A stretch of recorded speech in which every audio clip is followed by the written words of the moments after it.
December 10th, 2025, 50 Cent shocks everyone by revealing he's sitting on 140 hours of unused footage tied to the Diddy documentary.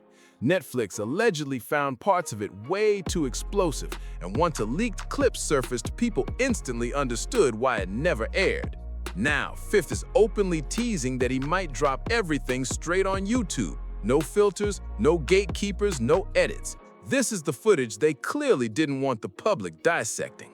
That same day, December 10th, 2025, 50 Cent is relaxed on Sherry Shepherd's couch, fresh energy, joking, with Stranger Things dominating Netflix worldwide. I want to congratulate you on your docuseries, Sean Combs, The Reckoning.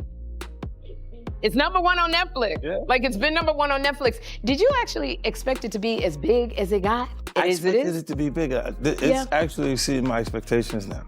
Sherry congratulates him, asking about Season 2 vibes, keeping it light. Then 50 casually flips the mood and says, "Or I'll just put it on YouTube." That smirk says it all. He's not bluffing, and everyone in the room felt it. Netflix reportedly approved 4 episodes, but behind the scenes, the documentary team was sitting on something way bigger. Hours and hours of content that never made the cut, strong enough to stand alone without corporate voices deciding what people are allowed to hear or see. 50 explained it clearly on Sherry's show. With only 4 episodes, choices had to be made. Scenes were left behind, stories trimmed down, and the editing room turned into a hidden vault of unused moments. That vault equals 140 hours of raw footage. When fans speculated online about unreleased material, 50 responded directly on Instagram, confirming, correct, 100 to 40 hours of footage, present tense, meaning it still exists, meaning it's stored somewhere, and meaning 50 likely still controls every second of it. I think it was surprising that he actually filmed it. It was very interesting to watch a man who's known for his brand presence. You know, he has a really amazing knack for marketing. "I don't understand why he filmed himself," 50 said while reacting to Diddy's habit of documenting everything. But then he flipped it fast. "I'm glad he filmed himself, because those recordings change everything. That kind of material doesn't need Netflix approval, corporate notes, or legal teams slowing it down.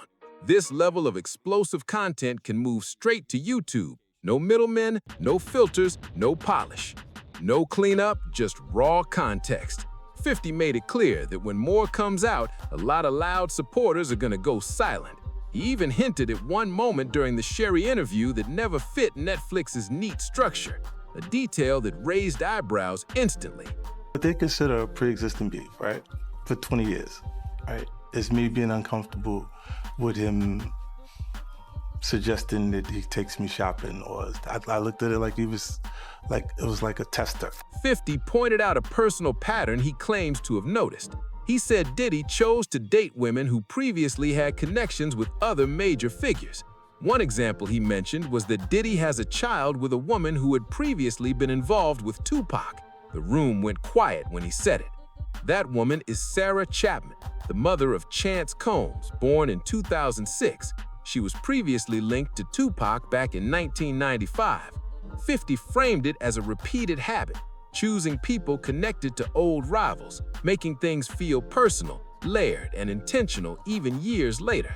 He implied that commentary inside those 140 hours of unused footage connects dots Netflix never wanted highlighted. Puff and Suge had a conversation behind the House of Blues about was we all right, and Tupac was alive. Netflix played it safe. YouTube won't have to. Another major omission, the long-running tension between 50 and Diddy, nearly 20 years of public friction, wasn't mentioned once. Zero acknowledgement, not even a footnote. That silence was strategic. Bringing it up could have shifted the focus, made the project feel personal instead of investigative. Netflix demanded neutrality, but YouTube doesn't require that balance. That personal history adds context to why 50 chased this project so hard. As 50 told interviewers, for 20 years, it's me being uncomfortable with him suggesting that he takes me shopping. That line alone hints there's more behind the story than what made the final cut. And so here on The Case, we'd like to take a little bit more time and focus on some of the things that the jurors saw and heard. So we want to talk about the evidence of Kid Cudi's car. Leather lined with gasoline, luxury, cayenne-colored seats coated black with ash. Netflix claims it respected family wishes, but the story still feels incomplete. Too many questions are left hanging, and 50 keeps pointing to that hidden vault of footage as the place where real answers live. Pieces of the puzzle were shown, but never fully connected. One issue that dominated media coverage during the 2025 trial barely made a dent in the documentary. Reports focused on allegations involving an individual known as Cudi and claims about property damage tied to a dispute connected to Cassie. Court discussions described a damaged luxury vehicle, dark residue found on the seats, and technical details reviewed by specialists. All of that came straight from testimony. So this car was significant in many ways, David, because we saw it in the gallery and then the jurors saw it, because this is Kid Cudi's Porsche. It's the black one that was parked in his driveway in LA when he says that someone firebombed his vehicle. Let's go inside. Yet Netflix scaled the entire storyline way down. No firm conclusions, heavy reliance on second-hand accounts, and obvious concern over legal exposure. From a corporate angle, playing it safe was the priority. 50, on the other hand, may not feel boxed in by those same limits. He's hinted that extended witness discussions and commentary exist inside those unreleased hours. And YouTube runs by different rules than major streaming platforms. No boardrooms, no approval chains, no hesitation. Another major omission stands out. The long-running tension between 50 and Diddy, nearly 20 years of public friction, wasn't mentioned at all. Not a single nod to their history. That silence was intentional. Bringing it up could have shifted the focus and made the project feel personal instead of investigative. Netflix demanded restraint. But YouTube doesn't require that balance. That personal history adds context to why 50 chased this project so relentlessly. As 50 told interviewers, for 20 years, it's me being uncomfortable with him, suggesting that he takes me shopping. That line alone hints there's much more behind this story than what viewers were shown. They consider a pre-existing beef, right? For 20 years, right? It's me being uncomfortable with him suggesting that he takes me shopping, or I looked at it like it was like a tester. The Tupac deep dive documentary barely scratched the surface. Netflix touched the topic, mentioned Keith D's confession, but stopped short of going all the way. According to 50, there's far more material sitting unused. Extra witness accounts, financial trail discussions, and context that never made it on screen. A much bigger picture exists, and it's still locked away. Netflix chose a cautious approach, keeping distance, avoiding legal exposure, and sticking to a tight narrative structure. But those 140 hours reportedly include material that pushed far beyond what corporate platforms are comfortable airing. Time limits force tough editorial choices. What stays, what gets cut, and what's considered a distraction. YouTube wipes away those limits completely. No episode caps, no pacing rules, just full deep dives into each revelation as long as it takes. One massive gap.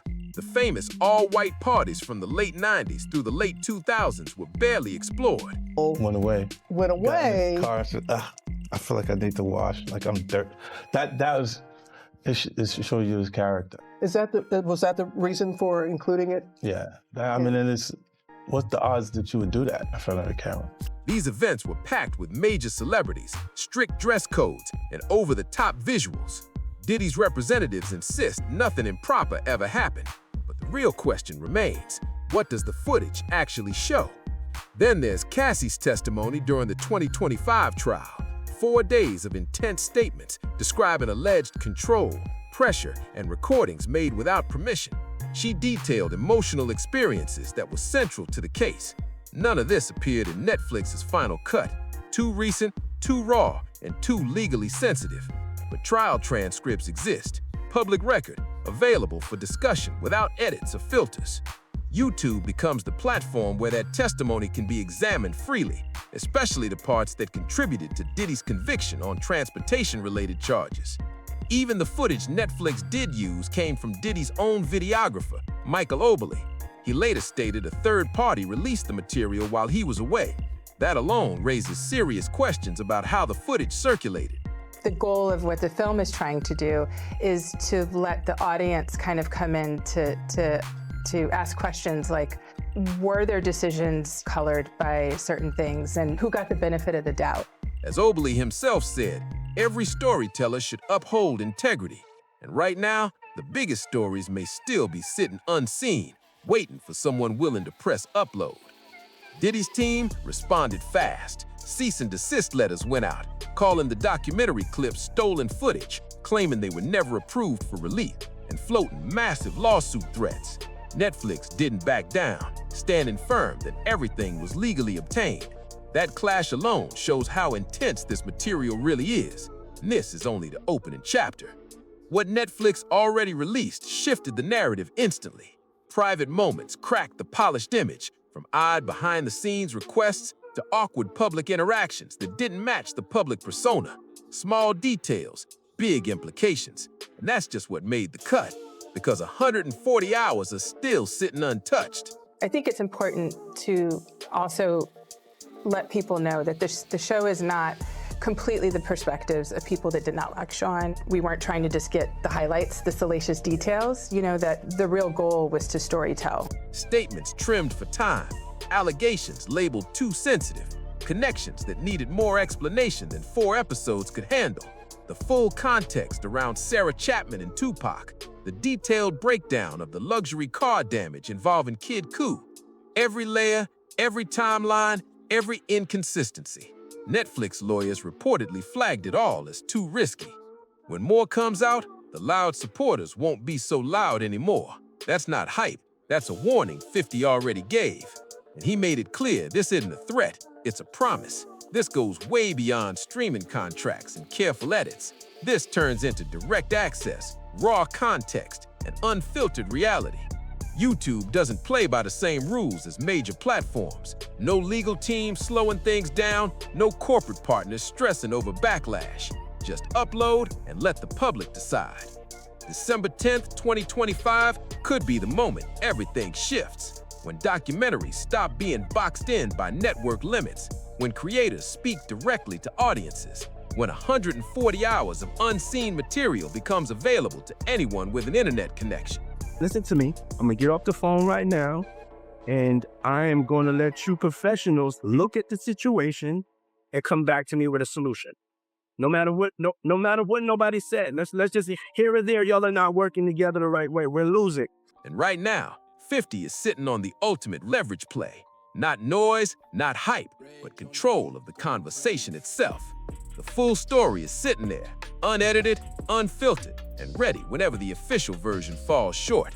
Every unanswered question has a response waiting inside that vault. The footage exists, it's real, and somewhere between Instagram posts and talk show appearances, 50 made his intentions crystal clear.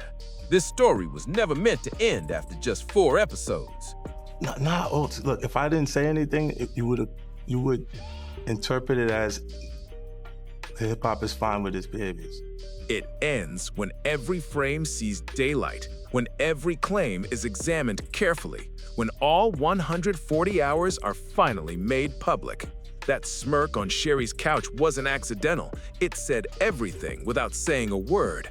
After nearly 20 years of warning people, 50 now holds material, not speculation, not online chatter, but raw recordings of moments that shape the narrative everyone's arguing about. And soon, everyone could see it. Netflix only showed what they felt safe releasing. The material left behind was simply too intense for corporate comfort. December 1st, 2025, the day before Netflix released its documentary on Sean Combs, legal letters were sent immediately. His legal team demanded a halt, threatening action over footage they claimed was private. The clips in question showed behind-the-scenes conversations recorded days before major legal trouble surfaced, strategy discussions never meant for public view. Netflix's response was bold. They moved forward anyway. Here's where things get even more complicated. The same footage now being labeled unauthorized is material Diddy's own team admits came from a long-running documentary project he started himself. Yeah, I can see how Pac felt like they had something to do with the setup, man. But speaking of Puffy, right, how do you feel about the rumor that Puffy, he gave a guy named Eric Von Zip a check for $1 million to give to Keefe D to kill Tupac. Dating back to his late teens, he documented everything. Major moments, private talks, decisions made in real time. He filmed his life to control his own image, to tell his story his way. But now that self-documentation is doing the opposite, opening doors he may never have expected to be opened. And that's why this story isn't over yet.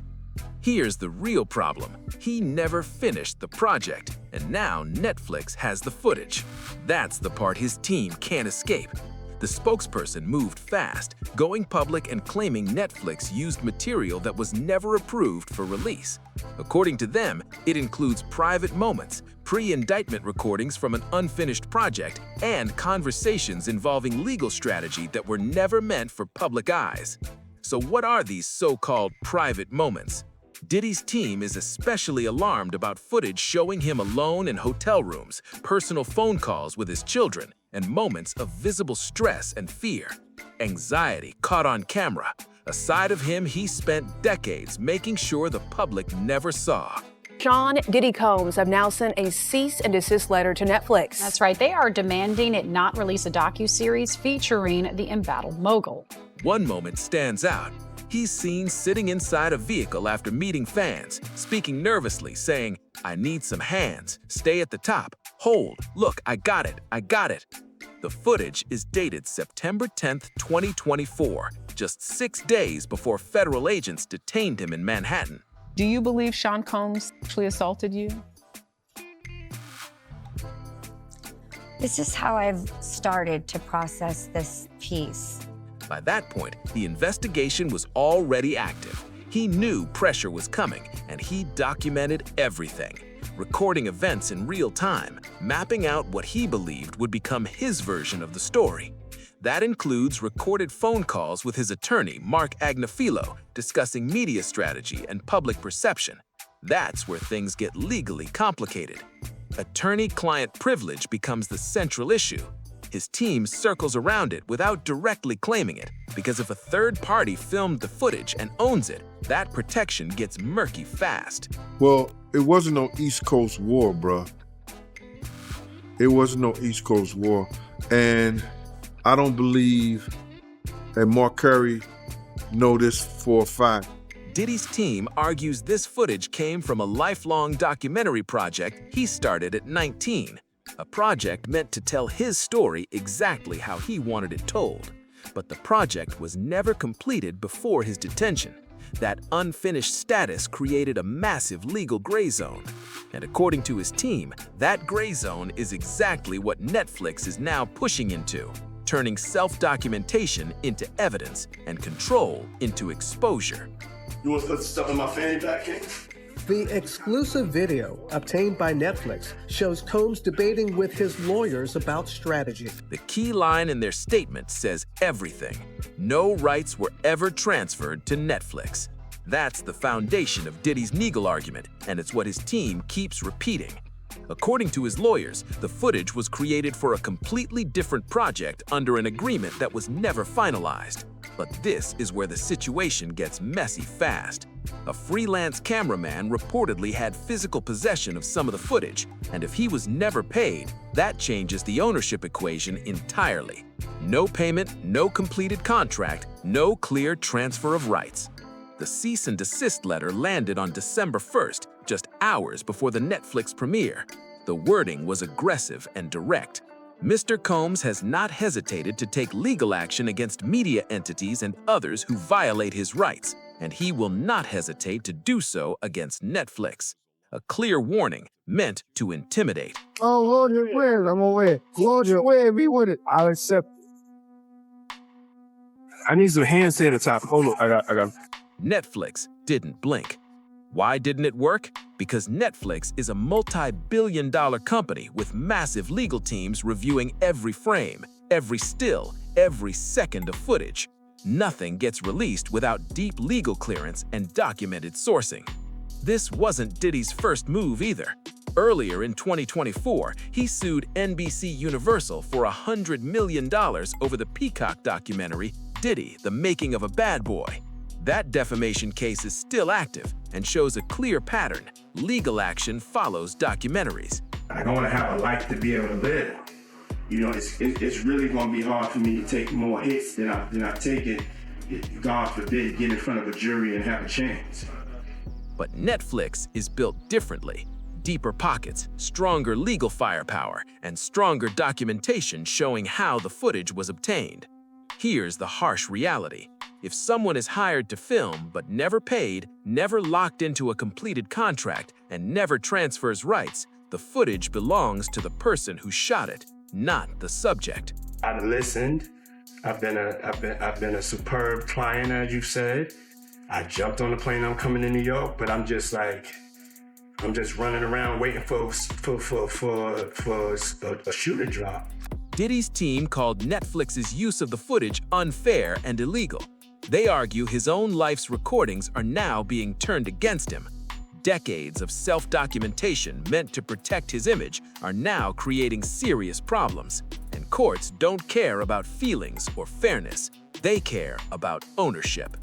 So what did Diddy film? Everything. Major life moments, studio sessions, parties, business meetings, private conversations, arguments, celebrations.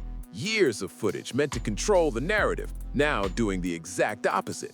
The real irony is the obsession with documenting everything, the belief that recording every moment would guarantee control over the final story, never once considering it could backfire this hard. Instead of protecting him, that habit may end up exposing everything. 50 Cent confirmed it himself. There was way more content than Netflix could ever fit into 4 episodes. The story simply couldn't be contained, which means more footage exists somewhere, untouched, unseen, and waiting. Because you may just be the person that you just may watch CNN. So you at the wrong place looking to see what the people with the possible jurors are thinking. That's why people started asking questions. Did Netflix intentionally hold certain material back? Topics too sensitive, too risky even for their legal teams to feel comfortable releasing? The timing only added fuel to that theory. December 2nd, Netflix drops the documentary anyway, and no matter how many warnings Diddy's team issued, the footage was already out. Millions watched it. The moment passed where it could be stopped. Then on December 10th, Michael Oberle stepped forward. He identified himself as Sean Combs' longtime documentarian. And since you didn't watch it, Ebro, there is one piece. I watched some of it. Where, there's very intimate footage of Diddy with his lawyers. But in the documentary, it also talks about how he hired a young person to film him. He said he'd been working on a project profiling the mogul for over 2 years. And the footage everyone is fighting over? He says he did not release it. Oberle made that crystal clear. The footage in question was not released by me or anyone authorized to handle Sean Combs' materials. According to him, a third party handled the footage for just 3 days while he was out of state. 3 days was all it took for decades of self-recorded material to slip away. But Oberle added another key detail. This had nothing to do with money, nothing to do with unpaid fees or contract disputes. That explanation was shut down immediately. So, what was it about? Oberle called it unethical, taking footage meant for one project and using it to push a narrative he never intended. But ethically questionable doesn't mean illegal. Netflix's lawyers reviewed everything, frame by frame. The third party had possession. The transfer cleared legal standards, and once released, it became public record. Diddy's team keeps threatening lawsuits, the same playbook used against NBC Universal with that $100 million defamation case still pending. Spokesperson for Combs accused Netflix of using, quote, stolen footage that was never authorized for release in what they called a shameful hit piece. A statement from the docuseries director says the filmmaking team obtained the footage legally. The pattern is familiar. Threaten everyone, sue some, win none. But this time is different. This isn't commentary or secondhand claims. It's his own recordings, his own planning, his own words, including the moment where he admits he needed someone that has dealt in the dirtiest of dirty business to help shape public perception. That's why this footage hits different, because it's not someone else's story anymore. It's his. The man who filmed everything to control his legacy may have accidentally handed the world the uncut version. Private conversations, moments of visible pressure, strategy talks about shaping media narratives. all of it recorded by cameras he personally allowed in the room. So if Diddy never signed paperwork, he was like, no, I'm gonna get you when I get you. Yeah, that's right. Now Diddy never gave him $1. Now Diddy went to jail. He's holding all this footage. 50 goes, I'd like that footage. All right, how much, bud? Yeah. Netflix released the documentary on December 2nd, and once it dropped, there was no turning back. Millions watched the footage loop online. His own voice carried more weight than any outside commentary ever could. No legal letter can erase what people already saw and heard. The cease and desist letter tried to hit hard. It even named Ted Sarandos directly, invoking legacy and family history, almost as if making it personal would force Netflix to pause. It didn't, because when legal pressure mounts, when multiple civil cases stack up, and when leverage starts slipping away, threats lose their power. The documentary project that began at age 19, meant to lock in a legacy, suddenly flipped roles. Instead of protecting an image, it exposed contradictions in real time. And it was surprising that he actually filmed it. The footage wasn't created for public release. It came from an arrangement that was never completed, handled by someone with physical possession when things fell apart. Once that happened, control was gone. The story moved forward without permission. Diddy's legal team can file motions and objections all day. Netflix isn't pulling the documentary. The footage stays live. The platform isn't backing down. And that's the final twist. The person who believed documentation meant control just proved the opposite. Control was never fully his. And just when it seemed like the Netflix fallout was the end of the road, signs point to something even bigger already lining up behind the scenes. Yeah, well, everything couldn't make it was 4 episodes. Right. So it was a lot. You had to pick and choose things, like even in an area where he chooses to date people who he knows previously dated someone. December 25th, 2025, the Netflix documentary drops worldwide and explodes fast, pulling in 40 million views in just 2 weeks. But what nobody saw coming was the real twist. 50 Cent was already sitting on 140 hours of unused footage, and he's not taking it back to Netflix. He's going straight to YouTube. No corporate oversight, no platform notes, no mercy. This isn't a sequel. This is the escalation. Netflix gave the public a controlled glimpse, 4 episodes, layers of lawyers reviewing every frame, standards teams trimming anything too intense, and strict time limits forcing the most damaging material onto the cutting room floor. Well, that's why I wonder if certain things were left out because of Netflix not wanting drama. Like, we were talking about this yesterday, Ebro. Like, how did he not include any of the stuff and rumors about Kim Porter's death? But YouTube is a totally different battlefield. No network memos, no censors deciding what can or can't be said, no corporate legal teams scrubbing context away.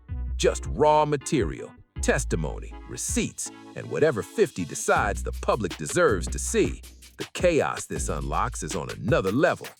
Netflix operates inside tight boundaries. Brand image, shareholders, long-term reputation. Everything filtered through caution. YouTube doesn't carry those same limits when it comes to user uploads. That changes everything. First, access. Netflix sits behind a paywall. YouTube is free. Anyone, anywhere with an internet connection can watch instantly. Second, spread. Netflix content stays locked inside its platform. YouTube clips move fast. They get chopped, shared, reposted, and debated across every social app imaginable. And third, control. This is the biggest shift. 50 controls everything. Release timing, what drops, what stays. No edits, no compromises. Netflix showed what they could. YouTube is where everything else lives. Netflix moves on their calendar.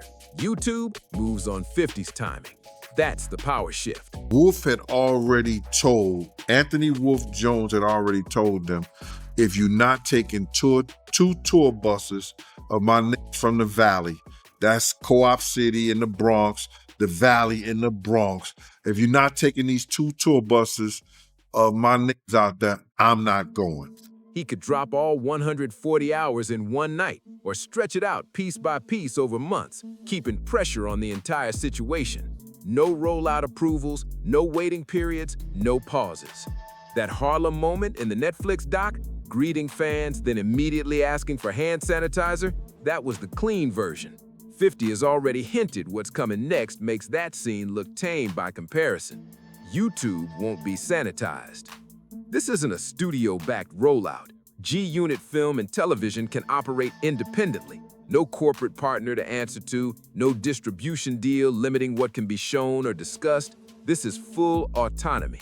This is 50 working with total creative control over material that could completely reshape how people view the entire bad boy era. Before I answer that question, I want to tell you, I forgive myself. That was the hard one. Because when you don't grow up getting approval or you're not loved properly in your childhood, you're ripe for the picking, especially if you've had hard parents. The legal consequences? He appears fully aware of them. But here's the key point. Truth is a defense when you're holding real evidence, credible witness accounts, documentation, material prosecutors didn't even need to use during trial. So what exactly can Diddy's legal team do from where they're sitting now? That leverage looks thin, especially when 50 has openly said the material left out of Netflix will shut everybody up. He claims some revelations shocked even people close to Diddy. Information strong enough to make current supporters go very quiet. Wolf ended up losing his life behind Puff and his bullshit. And people they didn't even put that in the documentary. These weren't excluded because they lacked credibility. They were excluded because they weren't necessary for the specific charges being pursued at the time. That's a huge distinction. For years, critics brushed this off as simple rivalry, two rappers clashing egos in public. But 50 has always insisted this went deeper than personal issues. This was about accountability, not headlines. Netflix touched the surface. It mentioned Keith D's confession, it referenced Eric Von Zip, it followed financial connections tied to Diddy, but that was only the intro. I don't think that matters to the bigger picture. I think that he needs to do the work to forgive himself. What's coming next isn't shaped for comfort or approval. It's shaped for exposure. The documentary never showed the full scope of Zip's involvement. Financial records were only partially referenced, while detailed testimony from people who reportedly saw the checks, heard the conversations, and understood what was happening behind closed doors never made the cut. The emotion behind this story is real. The pain goes back decades, and 50 is reportedly sitting on hours of additional testimony that paints a much clearer picture of September 7th, 1996. Details that add depth, context, and clarity to events that have been debated for years. I am just in trauma-based mode right now. I wake up ready to solve all the problems of the day and I go to sleep and I wake up and do it again. Those street and industry connections allegedly run far deeper than what Netflix included. Different groups, rival labels, and overlapping alliances were only lightly touched on. According to claims, all of this is documented in the remaining unseen footage. Suge Knight reportedly knows exactly what happened that night in Las Vegas. He was present, experienced it firsthand, and lived to tell his version. There's also an alleged conversation behind the House of Blues while Tupac Shakur was still alive. If tensions were truly at their peak, why were top executives speaking calmly? Suge's account of what was said, what was agreed to, and what followed could completely reshape how people view the East Coast-West Coast narrative. Yeah, they have incredible numbers. I first want to say the producer, director Alex Stapleton, she is one of the most incredible women I have ever worked for. I think maybe as a woman you'll understand this statement. 50 is said to have prison interview footage with Suge that never appeared in the Netflix release. Raw, unfiltered, and potentially explosive. Then there's the notorious B.I.G. According to reports, Kirk Burroughs believed Biggie wasn't supposed to travel. He allegedly told people days earlier that New York plans were locked in, and yet everything changed suddenly. Netflix showed Burroughs' journals, but only brief excerpts, just enough to fit the 4-episode structure. 50 is reportedly holding full journal scans, complete notes, detailing conversations, warnings, and decisions that were ignored. I think it was surprising that he actually filmed it. It was very interesting to watch a man who's known for his brand presence. You know, he has a really amazing knack for marketing and all of that, and how he was sort of taking that into account in how he was coming off to the public. And finally, Wolf Jones, Bad Boy's original security figure and early financial supporter. He refused to travel without proper protection. Another voice, another warning, and another piece of the story that never fully reached the screen. And according to 50, this is only a fraction of what's still unseen. When security says they need proper protection to do their job, and that protection is denied, serious consequences follow. That's where accusations surrounding Wolf become heavy, and 50 is said to have the full version of that story. Not rumors, not guesses, testimony from people who were actually there. If released, it could change how people understand those decisions completely. I mean, it's all f***ed up. It was a setup. It was a plot to murder my brother. I feel f***ed up about it. I don't know that nigga, but I ain't got no love for none of them. You know, straight up. Then there's another layer that goes far beyond business disputes. Personal harm allegations that crossed professional boundaries and moved into much darker territory. This isn't about contracts or egos anymore. Aubrey Day's interview exposed the long-term psychological impact. Years later, she's still processing, still trying to understand experiences she never fully remembered. That alone speaks volumes. The affidavit shown in the documentary described a witness claiming she was unconscious while inappropriate acts allegedly took place. She stated she doesn't remember the event clearly and isn't sure she even wants to. But the testimony exists, is documented, and is consistent across accounts. That hesitation, that fear of fully confronting what may have happened, points to trauma deeper than headlines or public drama. This isn't shock value, this is real emotional damage. The exclusive video also shows Combs in Harlem greeting fans. Oh, God. I'm away. Launch away. We with it. I'll accept. I need some hand sanitizer. Hold on. I've been out in the streets amongst the people. She described a moment of self-forgiveness that only came after years of unpacking trauma she didn't even realize she was carrying. Netflix showed her reading part of that affidavit, but there are reports of additional testimony, more witnesses, and more documentation tied to what allegedly happened at those gatherings. If 50 truly has statements from other women describing similar experiences or witnessing similar behavior, a YouTube release could open the floodgates. Others may finally feel safe enough to speak. And here's what makes YouTube different from anything before it. Psych was a Crip. Psych was an IVC Inglewood Village Crip.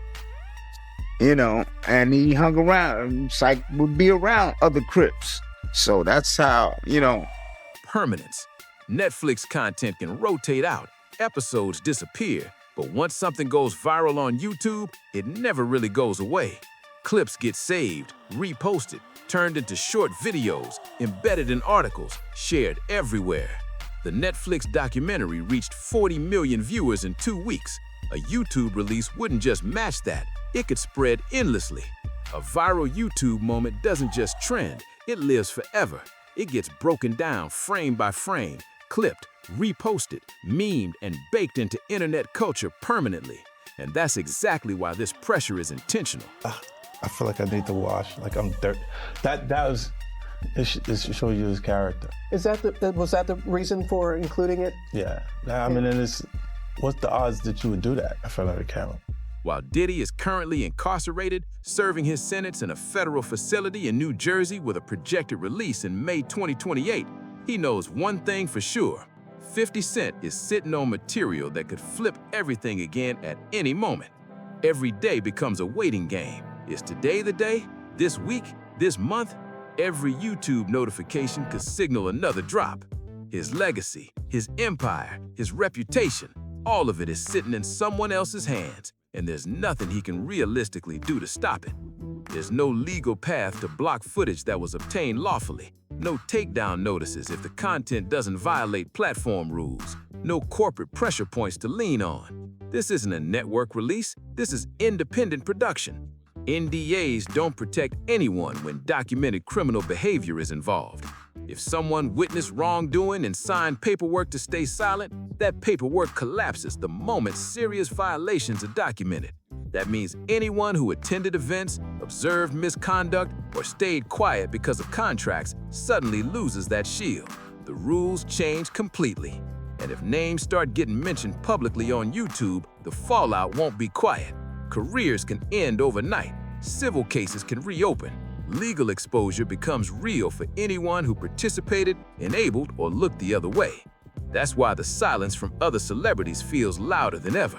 Speaking up means admitting knowledge. Staying silent raises its own questions. There's no safe middle ground once the footage becomes public. As of December 11th, 2025, there's no official release schedule, but 50 is still sitting on 140 hours of unused footage, and everyone in the industry knows it. The real question isn't if it drops, it's when, how much gets released, and how far the shockwaves travel once it does.